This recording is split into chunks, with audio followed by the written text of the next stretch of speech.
नमस्कार, मैं हूं अरविंद कुमार। आप देख रहे हैं लंदन छाप अनटोल्ड स्टोरी। आए हुए संत मौनी बाबा जिन्हें कहते हैं। हालांकि नाम मौनी बाबा है, लेकिन बोलते बहुत ज़्यादा और बहुत बढ़िया है। महाराज क्या कहेंगे आप आए हुए हैं? भगवान राम की जन्मभूमि पर 495 वर्षों बाद 7वां उत्सव वनवास काल के बाद समाप्त हो रहा है। 22 तारीख को भगवान रामलला साकार रूप से भव्य मंदिर में पुनः विराजमान होंगे। इसलिए 21 लाख दीपों का जो आज प्रज्वलन हो रहा है, उसमें 12 लाख दीप भगवान रामलला की कलाओं के लिए जलाए जा रहे हैं, 4 लाख दीप चारों युगों के लिए जलाए जा रहे हैं, 4 लाख दीप चारों भाइयों के लिए जलाया जा रहा है और 1 लाख दीप भगवती सीता के लिए जलाए। इसलिए कुल 21 लाख दीपों का जो संकलन है, उसका एक ज्योतिषी अंक भी हम सबके संकल्प में है। उसका उद्देश्य है सर्वे भवन्तु सुखिनः, सर्वे सन्तु निरामयाः, सर्वे भद्राणि पश्यन्तु मा कश्चित् दुःखभाग् भवेत्। राम के राज्य में कोई दुखी हो नहीं सकता। आता है जो द्वारे पे खाली, कभी रह नहीं सकता। भिखारी भी यहाँ धनवान होके जाता है। ये राजा राम की नगरी है। यहाँ कोई भी व्यक्ति भूखा रह नहीं पाता है। आता है अनाथ होके, जाता है सनाथ होके। ऐसी कृपा है राघव की, जो यहाँ आता है झोली भर भर के जाता है। इसी उद्देश्य से आज पूरे देश के लोग यहाँ आए हुए हैं। सभी लोग भगवान रामलला का के उस दिव्य मंदिर के झांकियों का दर्शन दीपोत्सव के साथ देख रहे हैं। जब भगवान 22 तारीख को विराजमान होंगे, तो हम सबका जो संकल्प था, 492 वर्षों की जो पीड़ा हम सबके हृदय में थी, वह समाप्त होने की अंतिम स्थिति में है। लगता है राम का 14 वर्ष वनवास समाप्त हुआ था। ये हम सबके वनवास का अंतिम दीपोत्सव है। इसके बाद राम राज्य आ जाएगा और उस राम राज्य के साथ सुख समृद्धि शांति पूरे देश में फैलेगी। सब लोग सुखी होंगे, ऐश्वर्यशाली होंगे, आरोग्य होंगे, भारत का गौरव बढ़ेगा, भारत की गरिमा बढ़ेगी, भारत की सेना, भारत की संस्कृति। महाराज जी, आपने भी बताया कि 20 लाख दीप क्यों जलाए जा रहे हैं और कितना किसके लिए जलाया जा रहा है। हम चाहेंगे कि भगवान राम के लिए आप थोड़ा सा 2 लाइन का भजन सुना दीजिए।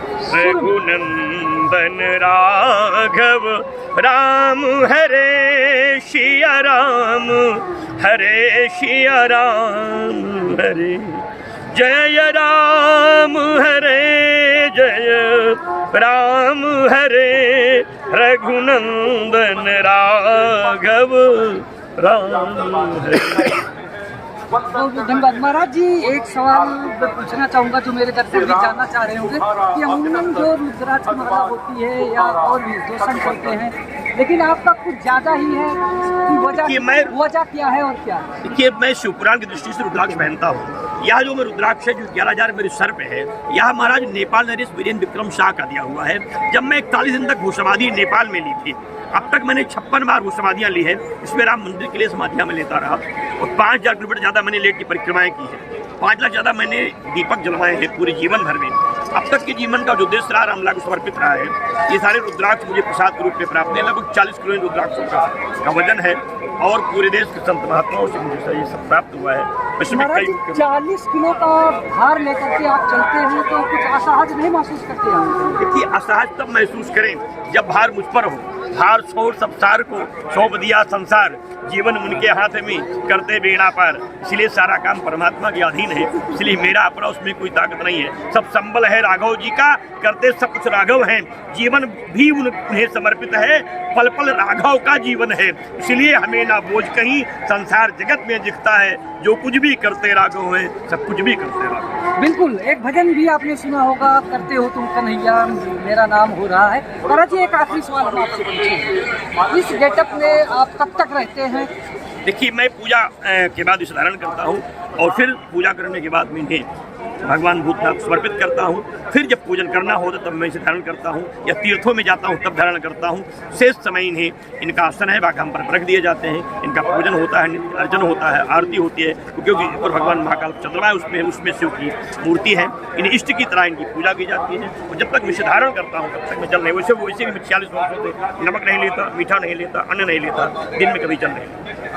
बिल्कुल। महाराज जी, बहुत बहुत आभार आपका। और आप अपने आशीर्वचन के तौर पर दर्शकों के लिए क्या कहेंगे? बस मैं इतना कहूँगा कि जिंदगी आन है, शान है, बचा लेना इसे, जब तक ये जान है राम को जप लेना। आना जरूर अयोध्या रामलला को से मिलने के लिए। कलिकाल के अंतिम क्षणों में भी राम का दर्शन कर लेना। कलयुग को मिटा देंगे, रोग को मिटा देंगे, शोक को मिटा देंगे, भवरोग को मिटा देंगे। चाहोगे जो प्यारे तुम, इस राम राज्य में मिल जाएगा। अयोध्या आ जाओगे, खाली नहीं जाओगे। एक बार आओगे तो फिर बार बार आओगे।